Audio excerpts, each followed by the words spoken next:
दोस्तों आज हम लोग रीजनिंग के एक और नए पार्ट को देखने वाले हैं।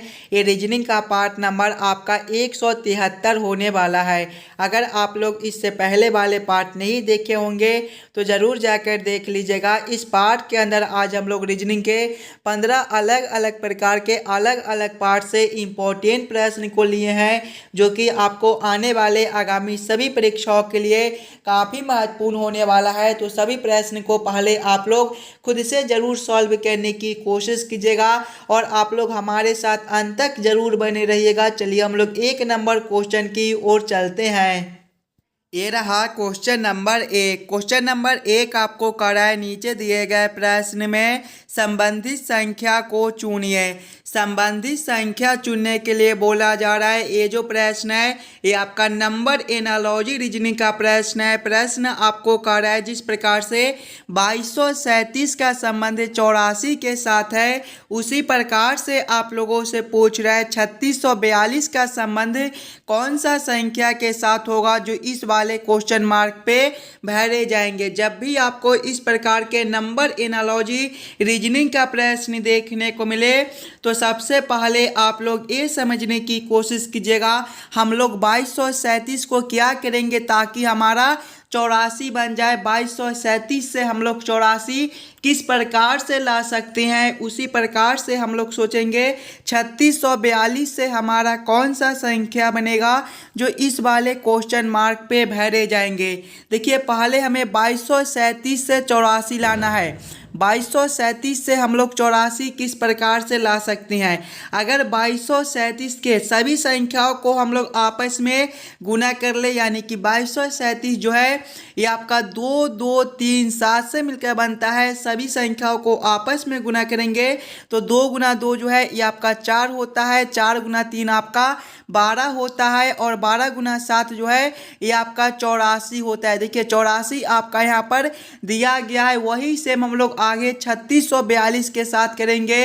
3642 जो है ये आपका 3 6 4 2 से मिलकर बनता है। इसके भी सभी संख्याओं को हम लोग आपस में गुना कर लेंगे। देखिए जब 3 गुना 6 करेंगे तो ये आपका 18 हो जाएगा। 18 गुना 4 जो है ये आपका 72 होता है। 72 गुना 2 जो है ये आपका 144 होता है। 144 आपका ऑप्शन नंबर ए में दिया गया है, जो कि आपका सही उत्तर हो जाएगा। इस वाले क्वेश्चन मार्क पे आपका 144 भरा जाएगा। क्लियर है। इस वाले पार्ट में आपको जितने भी प्रश्न कराए जाएंगे वो सारे प्रश्न आपके आने वाले आगामी सभी परीक्षाओं के लिए काफ़ी महत्वपूर्ण प्रश्न है।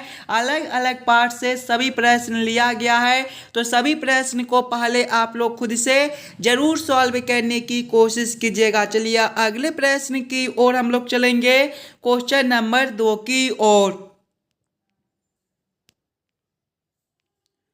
ये रहा क्वेश्चन नंबर 2। क्वेश्चन नंबर 2 जो है ये आपका वेन आरेख वेन डायग्राम से रिलेटेड प्रश्न है। कंप्यूटर कुशल कंप्यूटर निरीक्षक और कर्मचारियों का किस प्रकार से वेन आरेख वेन डायग्राम बनेगा, ये आप लोगों से पूछ रहा है। जब भी आपको वेन आरेख वेन डायग्राम से रिलेटेड प्रश्न देखने को मिले तो सबसे पहले आप लोग सभी शब्दों को ध्यान से देखिएगा और समझने की कोशिश कीजिएगा ये सभी शब्दों में कौन शब्द किसके साथ संबंधित है, किसके अंदर हम लोग किसको रख सकते हैं। ध्यान से देखिएगा। अगर आप लोग तो कर्मचारियों के अंदर ही आपके कंप्यूटर कुशल और कंप्यूटर निरीक्षक दोनों होता है, यानी कि सबसे पहले हम लोग कर्मचारियों के लिए एक गोला बना लेंगे और इसके अंदर ही आपके कंप्यूटर कुशल और कंप्यूटर निरीक्षक दोनों हो जाएगा। कंप्यूटर कुशल आपका अलग होता है और कंप्यूटर निरीक्षक जो है ये भी आपका अलग होता है, लेकिन ये दोनों आपका कर्मचारी के अंदर आता है। तो कर्मचारी के अंदर हम लोग रख देंगे इसका वेन आरेख वेन डायग्राम कुछ इस प्रकार से बनेगा। इस प्रकार का वेन आरेख वेन डायग्राम आपका ऑप्शन नंबर ए में दिया गया है, जो कि आपका सही उत्तर बनता है। चलिए अगले प्रश्न की ओर हम लोग चलेंगे, क्वेश्चन नंबर 3 की ओर। ये रहा क्वेश्चन नंबर 3। क्वेश्चन नंबर 3 आपको कह रहा है नीचे दिए गए प्रश्न में लुप्त संख्या ज्ञात करें। इस बार आपको मिसिंग नंबर से रिलेटेड प्रश्न दिया गया है। यहाँ पर आपका क्वेश्चन मार्क है, इस वाले क्वेश्चन मार्क पे आपका कौन सा संख्या भरा जाएगा ये आप लोगों से पूछ रहा है। पहले आप लोग खुद से ज़रूर सॉल्व करने की कोशिश कीजिए। जब भी आपको मिसिंग नंबर से रिलेटेड प्रश्न देखने को मिले तो पहले आप लोग क्वेश्चन के पैटर्न को समझने की कोशिश कीजिएगा। अगर आप लोग इस वाले प्रश्न को ध्यान से देखिएगा तो नीचे की ओर देखिए आपका बड़ा बड़ा संख्या है, 51 है, 65 है और क्वेश्चन मार्क है। यानी कि ऐसे प्रश्न को पहले हम लोग इस लाइन से सॉल्व करने की कोशिश करेंगे। पहले हम लोग ये समझने की कोशिश करेंगे 6, 8 और 3 से 51 किस प्रकार से लिखा हुआ है, 15, 4 और 5 से 65 किस प्रकार से लिखा हुआ है। उसी प्रकार से हम लोग सोचेंगे 20, 5 और 20 से हमारा कौन सा संख्या बनेगा जो इस वाले क्वेश्चन मार्क पे भरे जाएंगे। सभी बच्चे पहले अपना दिमाग लगाइएगा। 6, 8 और 3 से हम लोग 51 किस प्रकार से ला सकते हैं।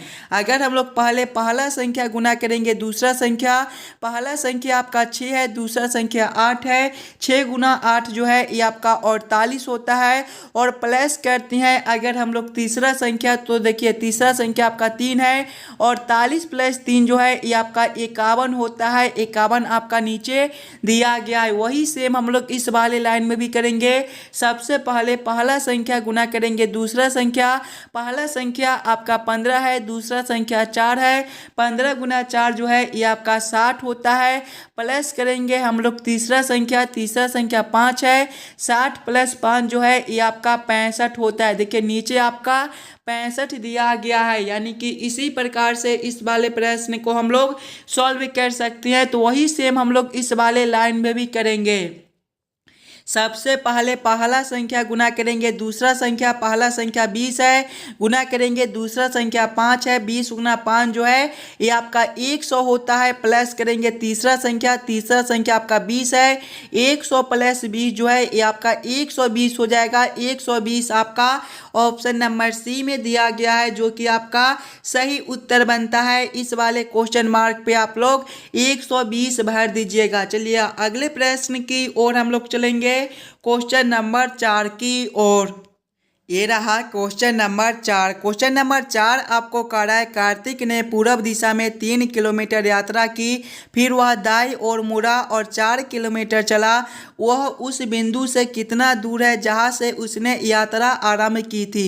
ये भी प्रश्न आपके आने वाले आगामी सभी परीक्षाओं के लिए काफ़ी महत्वपूर्ण प्रश्न है। और जब भी आपको इस प्रकार के प्रश्न देखने को मिले तो सबसे पहले आप लोग ये याद कर लीजिएगा, दिशा में जो है वो आपका पूरब ए वाला दिशा में होता है, पश्चिम आपका ए वाला दिशा होता है, उत्तर आपका हमेशा ऊपर की ओर होता है और दक्षिण जो है वो आपका नीचे की ओर होता है। अब आप लोग प्रश्न को ध्यान से पढ़िएगा और समझने की कोशिश कीजिएगा। प्रश्न आपको कह रहा है कार्तिक ने पूरब दिशा में 3 किलोमीटर यात्रा की। देखिए पूरब आपका कौन सा दिशा है, पूरब आपका ए वाला दिशा, यानी कि कार्तिक पहले ये वाला दिशा में 3 किलोमीटर चलता है। आगे प्रश्न को पढ़िएगा, फिर वह दाईं ओर मुड़ा और 4 किलोमीटर चला। यानी कि 3 किलोमीटर पूरब में चलने के बाद वह दाईं ओर मुड़ता है और 4 किलोमीटर चलता है। देखिए जब हम लोग यहाँ से दाईं ओर मुड़ेंगे तो इसका दिशा जो है दक्षिण की ओर हो जाएगा, यानी कि नीचे की ओर कितना चलता है, 4 किलोमीटर चलता है। आगे प्रश्न को पढ़िएगा। आगे प्रश्न आप लोगों से पूछ रहा है वह उस बिंदु से कितना दूर है जहां से उसने यात्रा आरंभ की थी। देखिए यहाँ से वह चलना शुरू किया था और यहाँ तक चलकर आया है। यहाँ से लेकर यहाँ तक का दूरी आप लोगों से पूछ रहा है। अगर आप लोग ध्यान से देखिएगा तो ये आपका आधार है, ये जो है ये आपका लंब है और ये जो है ये आपका कर्ण है। आधार और लंब आपको दिया गया है और कर्ण आप लोगों से पूछ रहा है। इसका जो ट्रिक है ये आपका आधार ए स्क्वायर जोड़ लंब ए स्क्वायर का रूट, यानी कि कर्ण बराबर क्या होता है, आधार ए स्क्वायर, यानी कि आधार आपका 3 है तो हम लोग 3 का स्क्वायर करेंगे प्लस लंब ए स्क्वायर, लंब आपका 4 दिया गया है तो 4 के स्क्वायर करेंगे और इसका रूट अंडर, ये जो है ये आपका कर्ण बराबर होता है। जब इसे हम लोग हल करेंगे तो 3 का स्क्वायर आपका 9 हो जाएगा और 4 का स्क्वायर 16 हो जाएगा। 9 प्लस 16 जो है ये आपका 25 होता है, यानी कि रूट अंडर 25। जब हम लोग रूट से बाहर 25 को निकालेंगे तो ये आपका 5 हो जाएगा यानी कि यहाँ से लेकर यहाँ तक का जो दूरी है वो 5 किलोमीटर है।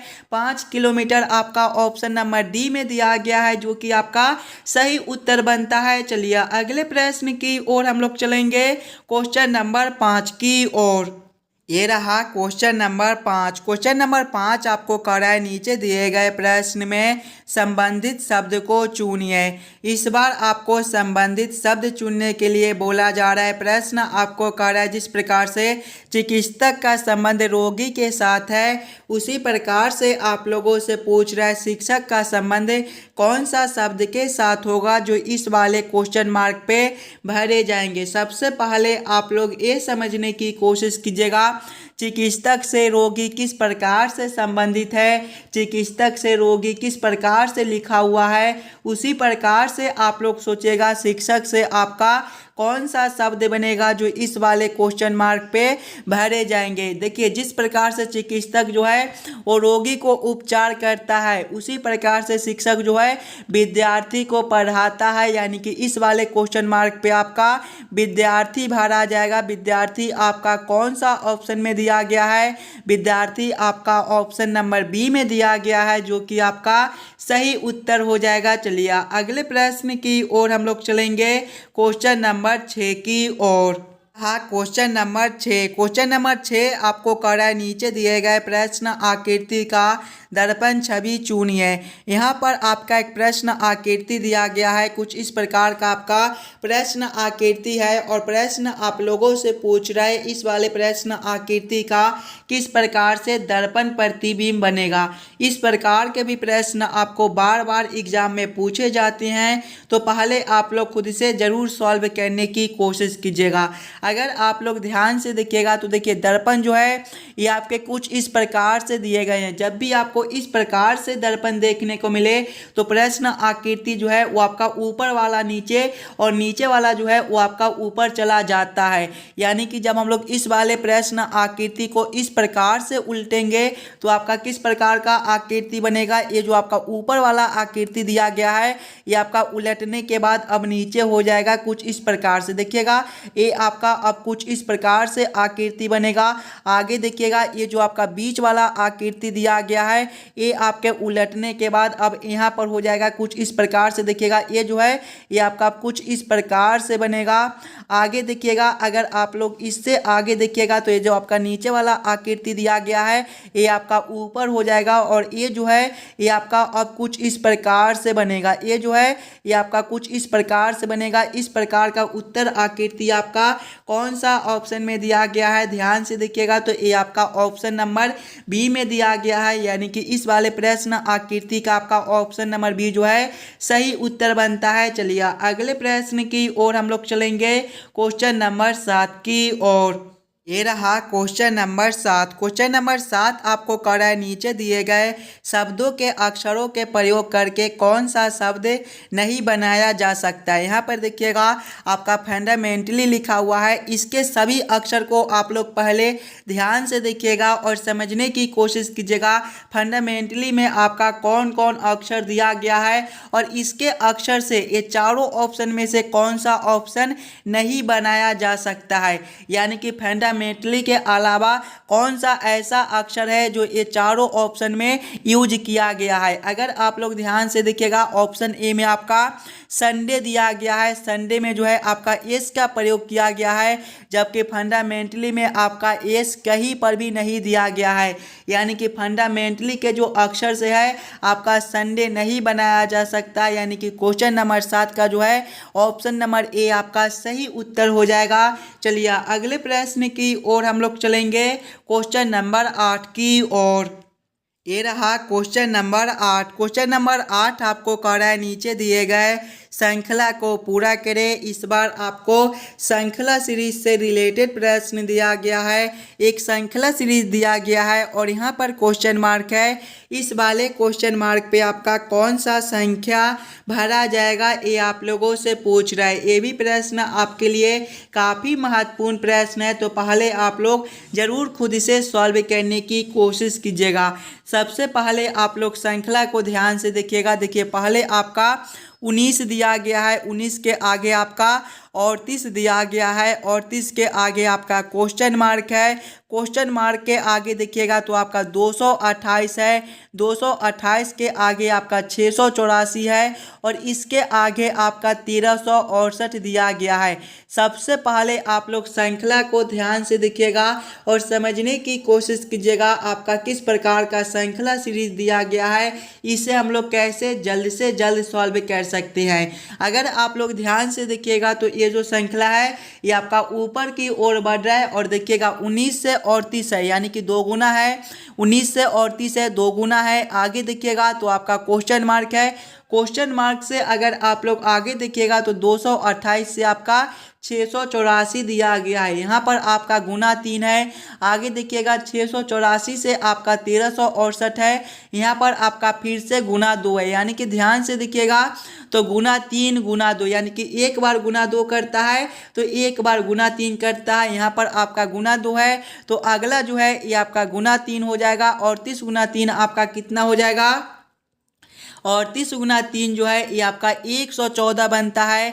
यानी कि इस वाले क्वेश्चन मार्क पे आपका 114 भरा जाएगा। और 114 से आगे देखिएगा तो देखिए आपका 228 दिया गया है। गुना 2 है, गुना 3 है तो अगला फिर से आपका गुना 2 हो जाएगा। 114 गुना जो 2 जो है ये आपका 228 होता है। 228 आपका यहाँ पर दिया गया है, यानी कि क्वेश्चन नंबर 8 का जो ऑप्शन नंबर सी है ये आपका सही उत्तर हो जाएगा। इस वाले क्वेश्चन मार्क पे आपका 114 भरा जाएगा। चलिए अगले प्रश्न की ओर हम लोग चलेंगे, क्वेश्चन नंबर 9 की ओर।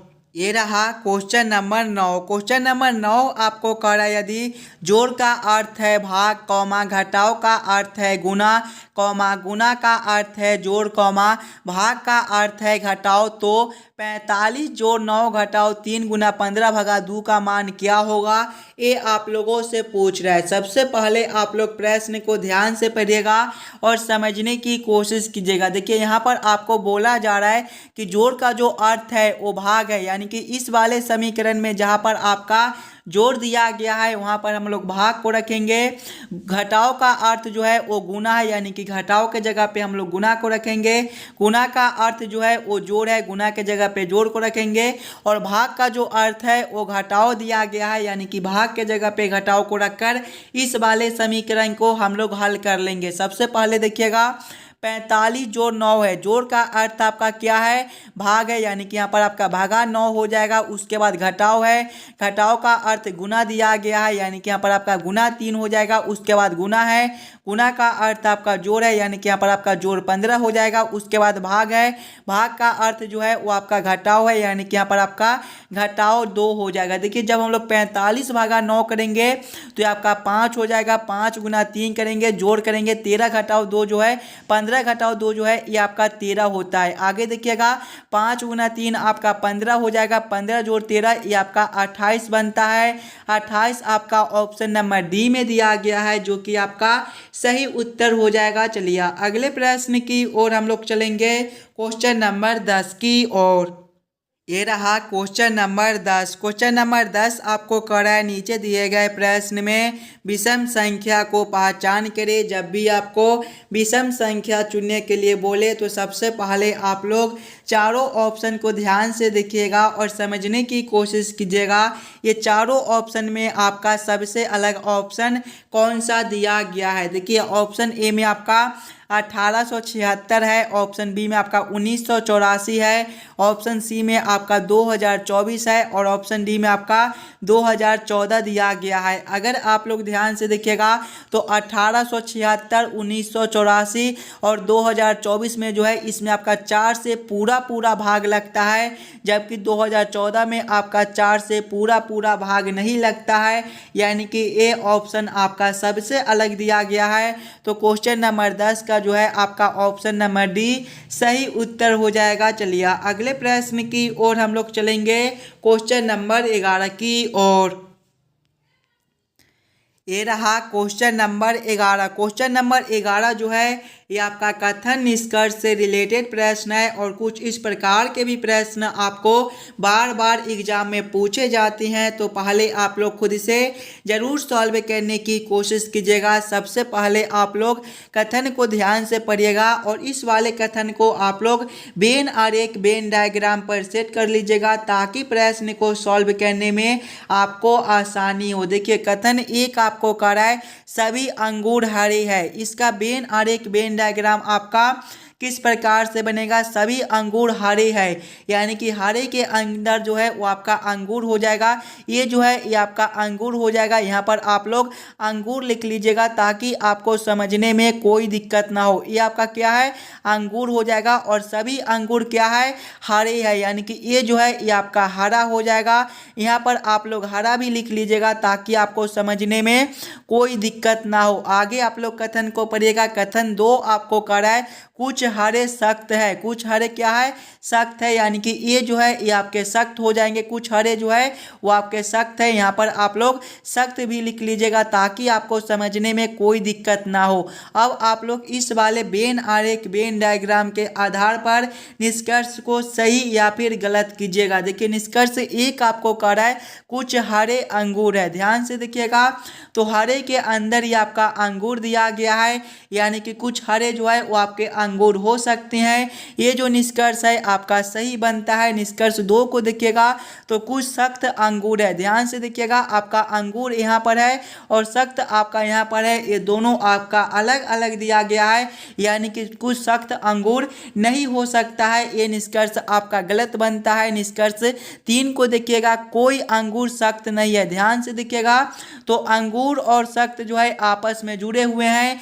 यानी कि कुछ अंगूर जो है वो आपके सख्त हो सकते हैं लेकिन यहाँ पर नहीं दिया गया है, यानी कि ये भी निष्कर्ष आपका गलत बनता है। केवल निष्कर्ष एक सही है। केवल निष्कर्ष एक को कौन सा ऑप्शन में निकाला गया है, ऑप्शन ए में देखिएगा, तो केवल निष्कर्ष एक सही है, यानी कि क्वेश्चन नंबर 11 का आपका ऑप्शन नंबर ए जो है सही उत्तर बनता है। चलिए अगले प्रश्न की ओर हम लोग चलेंगे, क्वेश्चन नंबर 12 की ओर।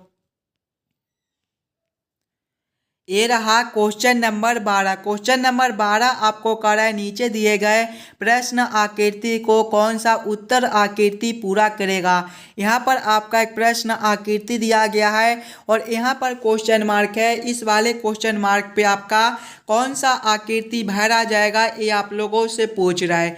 जब भी आपको इस प्रकार के प्रश्न देखने को मिले तो सबसे पहले आप लोग ये समझने की कोशिश कीजिएगा ये तीनों आकृति आपका किस प्रकार से संबंधित है। इसी प्रकार के अगला आकृति आपका कौन सा बनेगा जो इस वाले क्वेश्चन मार्क पे भरे जाएंगे। अगर आप लोग ध्यान से देखिएगा तो ये दोनों आकृति आपका एक ही प्रकार का आकृति है। जब हम लोग ये वाले आकृति को 90 डिग्री घुमाएंगे तो आपका कुछ इस प्रकार से आकृति बनेगा। उसी प्रकार से जब हम लोग इस वाले आकृति को 90 डिग्री घुमाते हैं तो ये आपका कुछ इस प्रकार से आकृति बनता है। उसी प्रकार से जब हम लोग इस वाले आकृति को 90 डिग्री घुमाएंगे तो ये आपका किस प्रकार का आकृति बनेगा। सबसे पहला जो आपका एक खंड दिया गया है ये आपका इसी प्रकार से रहेगा और ये जो लाइन आपके इस प्रकार से दिए गए हैं ये जो है 90 डिग्री घुमाने के बाद ये आपका कुछ इस प्रकार से हो जाएगा और ये जो गोला आपका यहाँ पर दिया गया है ये आपका घूमकर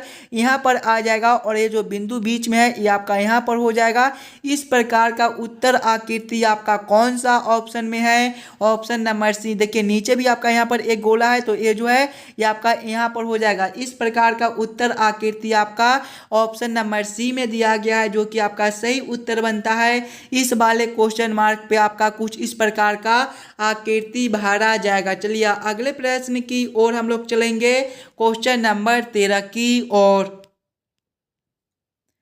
ये रहा क्वेश्चन नंबर 13। क्वेश्चन नंबर 13 आपको कह रहा है यदि पॉपुलर का कोड QPQVMBS है तो फेमस का कोड बताइए। ये जो प्रश्न है ये आपका कोडिंग डिकोडिंग से रिलेटेड प्रश्न है और जब भी आपको इस प्रकार के प्रश्न देखने को मिले तो सबसे पहले आप लोग ये समझने की कोशिश कीजिएगा यहाँ पर पॉपुलर से QPQVMBS किस प्रकार से लिखा हुआ है। उसी प्रकार से आप लोग सोचिएगा फेमस से आपका क्या कोड बनेगा। देखिए पॉपुलर जो है ये आपका POPULAR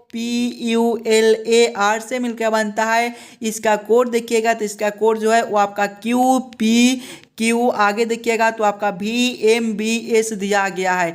अगर आप लोग ध्यान से देखिएगा तो P से आपका Q है +1 है, आगे देखिएगा O से आपका P है +1 है, P से आपका Q है +1 है, U से आपका B है +1 है, L से आपका M है +1 है, A से आपका B है +1 है और R से आपका S है +1 है। यानी कि सभी अक्षर में +1 कर दिया गया है। वही सेम हम लोग फेमस के साथ करेंगे। जब हम लोग F+1 करेंगे तो आपका कौन सा अक्षर बनेगा? F आपका छठे पर होता है, 6 + 1 आपका 7 और 7वें पर आपका G होता है। आगे देखिएगा आपका A है, A+1 जो है ये आपका B बनेगा। आगे आपका M है, 13वें पर होता है, 13 + 1 आपका 14 और 14वें पर आपका N होता है। आगे देखिएगा O है, 15वें पर होता है, 15 + 1 आपका 16 और 16वें पर आपका P होता है। आगे आपका U है, यू जो है ये आपके 21वें पर होता है, 21 + 1 आपका 22 और 22वें पर आपका भी होता है। आगे आपका एस है, 19वें पर होता है, 19 + 1 आपका 20 और 20वें पर आपका टी होता है। कौन सा ऑप्शन में आपका GBNPVT दिया गया है? ध्यान से देखिएगा तो GBNPVT आपका ऑप्शन नंबर डी में दिया गया है, जो कि आपका सही उत्तर बनता है। चलिए अगले प्रश्न की ओर हम लोग चलेंगे, क्वेश्चन नंबर 14 की ओर। ये रहा क्वेश्चन नंबर 14। क्वेश्चन नंबर 14 आपको कह रहा है चंदा भरत की पत्नी है, मोहन चंदा का पुत्र है, आशीष भरत का भाई और ध्रुव का पिता है, मोहन का ध्रुव से संबंध बताइए। ये जो प्रश्न है ये आपका ब्लड रिलेशन से रिलेटेड प्रश्न है और इस प्रकार के भी प्रश्न आपको बार बार एग्जाम में पूछे जाते हैं। तो पहले आप लोग खुद से ज़रूर सॉल्व करने की कोशिश कीजिएगा। पहले आप लोग प्रश्न को ध्यान से पढ़िएगा और समझने की कोशिश कीजिएगा। देखिए प्रश्न आपको पहले कह रहा है चंदा भरत की पत्नी है। पत्नी है यानी कि दोनों एक ही पीढ़ी का है, दोनों को हम लोग सामने सामने रखेंगे। चंदा जो है वो भरत की पत्नी है, यानी कि यहाँ पर आपका चंदा हो जाएगा और भरत की पत्नी है, यहाँ पर आप लोग भरत लिख दीजिएगा। क्या रिश्ता है? पत्नी का है, तो यहाँ पर आप लोग पत्नी भी लिख लीजिएगा ताकि आपको समझने में कोई दिक्कत ना हो। आगे प्रश्न को पढ़िएगा। मोहन चंदा का पुत्र है। पुत्र है यानी कि एक पीढ़ी नीचे का है, यानी कि चंदा से नीचे हम लोग किसको रखेंगे? मोहन को रखेंगे। यहाँ पर आप लोग मोहन लिख लीजिएगा। क्या रिश्ता है? पुत्र का रिश्ता है, तो यहाँ पर आप लोग पुत्र भी लिख लीजिएगा। आगे प्रश्न को पढ़िएगा। आशीष भारत का भाई, आशीष भारत का भाई और ध्रुव का पिता है। आशीष जो है वो भरत का भाई है और ध्रुव का पिता है। सबसे पहले आशीष क्या है? भरत का भाई है मतलब दोनों एक ही पीढ़ी का है। तो भरत के सामने हम लोग किसको रखेंगे? आशीष को रखेंगे। यहाँ पर आप लोग आशीष लिख लीजिएगा। क्या रिश्ता है? ये दोनों का भाई का रिश्ता है, तो यहाँ पर आप लोग भाई लिख लीजिएगा। और आशीष क्या है? ध्रुव का पिता भी है, पिता है, यानी कि ध्रुव जो है आशीष से एक पीढ़ी नीचे का है। आप लोग आशीष से नीचे किसको रखिएगा? ध्रुव को रखिएगा। और क्या रिश्ता है? ध्रुव का क्या रिश्ता है? तो यहाँ पर जो है वो पिता का रिश्ता है, यहाँ पर आप लोग पिता भी लिख लीजिएगा। अब आगे आप लोग प्रश्न को पढ़िएगा और समझने की कोशिश कीजिएगा। आगे प्रश्न आप लोगों से पूछ रहा है मोहन का ध्रुव से क्या संबंध है। देखिए मोहन आपका यहाँ पर है और ध्रुव आपका यहाँ पर है, ये दोनों का संबंध आप लोगों से पूछ रहे हैं। ध्यान से देखिएगा। तो चंदा जो है वो भरत की पत्नी है और भरत का जो भाई है आशीष है और आशीष का जो बेटा है वो ध्रुव है और चंदा का जो पुत्र है वो मोहन है, यानी कि ये दोनों जो है ये आपका चचेरा भाई लगेगा। चचेरा भाई आपका ऑप्शन नंबर बी में दिया गया है, जो कि आपका सही उत्तर बनेगा। यहाँ पर आप लोग चचेरा भाई लिख लीजिएगा। चलिए अगले प्रश्न की ओर हम लोग चलेंगे, क्वेश्चन नंबर 15 की ओर। ये रहा क्वेश्चन नंबर 15 और ये जो प्रश्न है ये आपके होमवर्क के तौर पे छोड़े जाते हैं। एकदम आसान सा प्रश्न है और इस प्रकार के प्रश्न आपको सभी पार्ट में कराए जाते थे। तो इस वाले प्रश्न को आप लोग खुद से ज़रूर सॉल्व करने की कोशिश कीजिएगा और आप लोग हमें ज़रूर कमेंट करके बताइएगा कि आज के 15 प्रश्न में से आप लोग कितने प्रश्न को खुद से सॉल्व किए हो। अगर आपको किसी भी प्रश्न में कहीं पर भी कोई दिक्कत हो तो हमें ये भी कमेंट कर दीजिएगा। और जितने बच्चे इस वाले YouTube चैनल पर नए हो, चैनल को सब्सक्राइब और वीडियो को लाइक जरूर करके जाइएगा। चलिए हम लोग मिलते हैं आपसे अगले वीडियो में।